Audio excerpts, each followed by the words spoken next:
Well, we have Kithure Kindiki, who is angling up to take on the role of the deputy presidency of the Republic of Kenya. Now, there is no problem with that. I've always said it. There is no problem with Kindiki being the deputy president. The problem is the person giving Kindiki the job. Look at it this way. First, Gachagua is going. But Gachagua is going and is going with a big fight.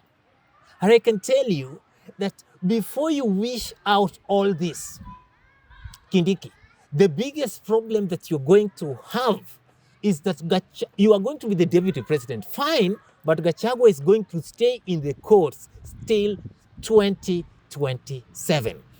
Gachagua wants, number one, to exonerate himself from the judiciary of the 11 charges. He wants to exonerate himself from, number one, he's not a tribalist.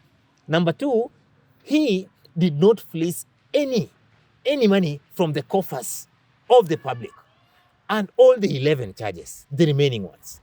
So really, Kindiki will have a hard time because he's going to be forced. I know that one thing, the first thing in the portfolio balance that William Ruto is going to give Kindiki is to ensure that he revitalizes the energy, the home, and the power that UDA was having in Mount Kenya. Now, Kindiki will be forced to now do it more than how Gachagua did it. Remember, Gachagua even went to an extent of calling all the chiefs of Mount Kenya and threatening them that they were going to be removed from their offices in case they do not support William Ruto. I remember Gachagua fighting so hard to an extent of, going against Uhuru Kenyatta to support William Ruto. Now, I wonder if the soprano-voiced Kindiki is going to deliver on this, unless he's there as a flower girl. The other thing as to why I really feel it so much for Kindiki is this. Kindiki, you know very well that Mount Kenya people really take you to be a traitor. And you are just but prompt up to have this other seat. Now, look at it this way. You have a lot of secrets with William Samoei Ruto. Kindiki has a lot of secrets with William Samoei Ruto. You remember what happened in Kenya in 2007.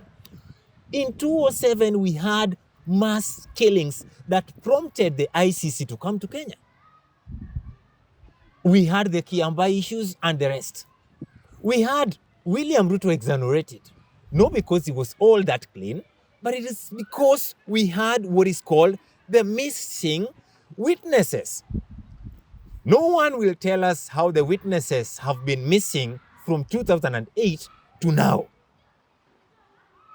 But we had Kindiki, who was the then lawyer of William Ruto at the ICC. Lawyers know much about the files in court. Kindiki will have to keep that secret. Kindiki, the Gen Zs have a problem with you. You are the person who really authorized the police to use live ammunition on the young Kenyans.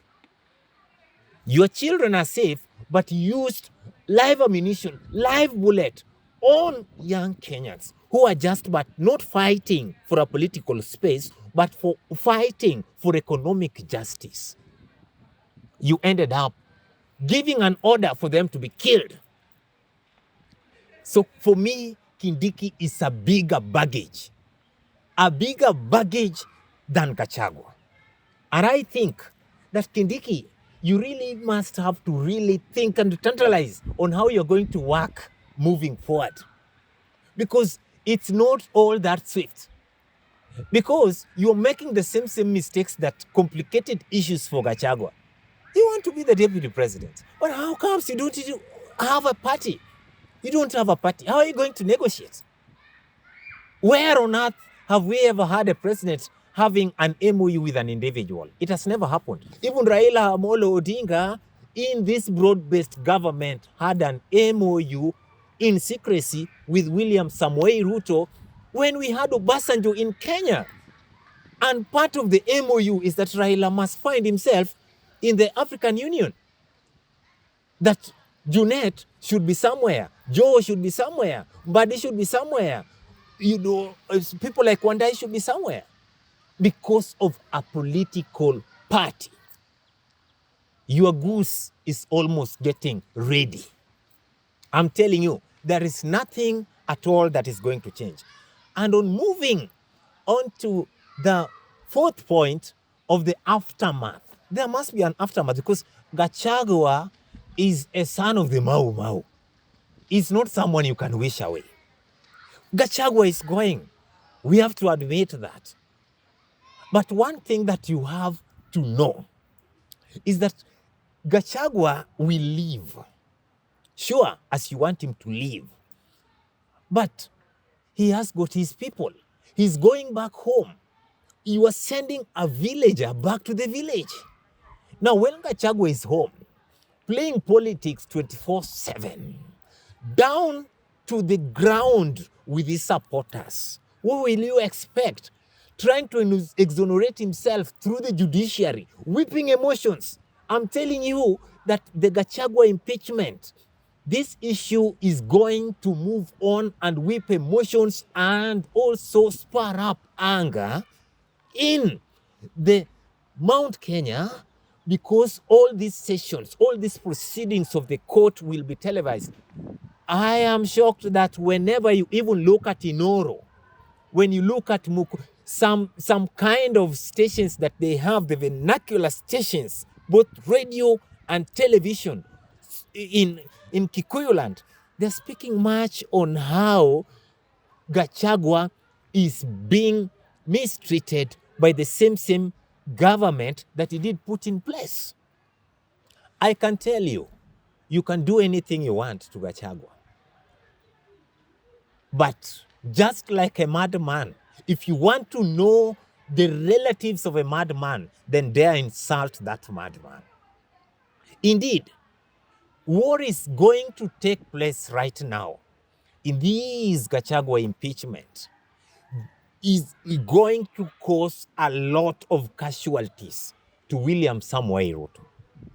Deep and really to strengthen this, the anxiety in Mount Kenya is that right now they're even saying that they do not want the DP seat because the DP seat has been watered down. Because William Ruto has just demonstrated one thing, that the DP is very ceremonial. It is something that can be pushed very fast. The courts can really be compromised, and you're out. And that's the reason why I believe that William Samoei Ruto, in his plan, he's going to change like a chameleon. And anytime William Ruto will change, for his first term, he will change a deputy. Second term, he will change a deputy. Third term, he will change another deputy. Fourth time, he will change another deputy to the sixth term, if he so wishes. If Kenyans do not wake up, I wonder, whom do you give the credit now that so many of this, the working class who are really angling and saying that the Gen Zs were doing nonsense on the streets? I don't know what you have to say now. And I don't know whom you have to credit for the killing of the Gen Zs. Oh, thank you.